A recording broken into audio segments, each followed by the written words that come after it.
Hi everyone, so this right here is my portable hose faucet. You can take it anywhere because it's portable. I really like using it, so let me show you how I built it. Here are all the materials that I used to make this project. I'll have a full list and links to buy them in the description, but basically you'll need some pieces of wood, some screws, some other hardware, and some standard plumbing and irrigation parts.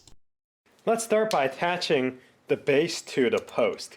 I'm just going to be shooting in this lag screw. I start by joining the two pieces using the large lag screw through both of them, and then I added 2 corner braces on each side just to keep things nice and sturdy. For the base of the portable faucet, I'm using a car disc brake, but you can also use a concrete cinder block. Just screw it on using the appropriate screws. Now it's time to mount the faucet. I'm drilling a hole about in the middle towards the top of the post so I can pass the pipe through. Now it's time to work on the plumbing. I first wrapped the nipple in Teflon tape and screwed it into the faucet and set it aside for now.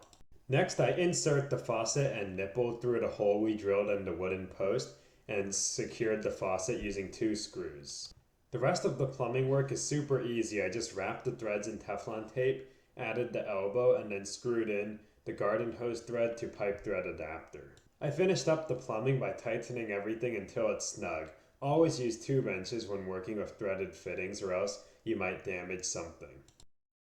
One thing to keep in mind is that garden hoses are not intended for constant pressure. Therefore, turn off the hose that's feeding this portable faucet and open the faucet to let all the water out of the hose when you're done with it.